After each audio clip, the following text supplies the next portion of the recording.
15 six 15 boundary உலகக்கோப்பை ஃபைனலில் வெறியாட்டம் 175 ரன்கள் விளாசிய வைபவ் சூரியவன்சி.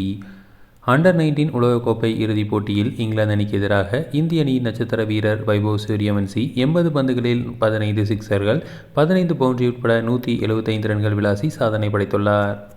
55 பந்துகளில் சதம் விளாசிய வைபவ் சூரியவன்சி அடுத்த 25 பந்துகளில் 75 ரன்கள் குவித்திருப்பது ரசிகர்களிடையே வியப்பை ஏற்படுத்தியுள்ளது.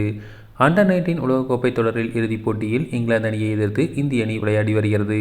இந்த போட்டியில் டாஸ் வென்ற இந்திய அணியின் கேப்டன் ஆயுஷ் மாத்ரே பேட்டிங்கை தேர்வு செய்தார். அதன்பின் தொடக்க வீரராக வைபவ் சூரியவன்சி ஆரோன் ஜார்ஜ் கூட்டணி தொடக்கம் கொடுத்தது. இதில் ஆரோன் ஜார்ஜ் 9 ரன்களில் ஆட்டமிழந்து வெளியேறினார். இதன் பின்னர் வைபவ் சூரியவன்சி ஆயுஷ் மாத்ரே கூட்டணி இணைந்தது. முதல் சில பந்துகளில் நிதானம் காட்டிய வைபவ் சூரியவன்சி அதன் பின் அதிரடிக்கு திரும்பினார்.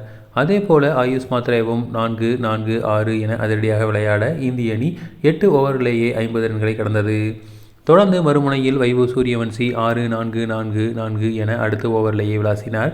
இதனால் 32 பந்துகளில் அவர் அரை சதத்தையும் எட்டினார். ஒரு கட்டத்தில் இங்கிலாந்து பவுலர்கள் என்ன திட்டத்துடன் பவுலிங் செய்யலாம் என்பதை புரியாமல் திணறிக் கொண்டிருந்தனர்.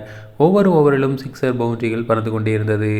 அதிலும் பர்ஹான் அகமது வீசிய 17வது ஓவரில் 6-6-4-6 என விளாசினார். இதனால் 55 பந்துகளில் வைபவ் சூரியவன்சி சதம் விளாசி சாதனை படைத்தார்.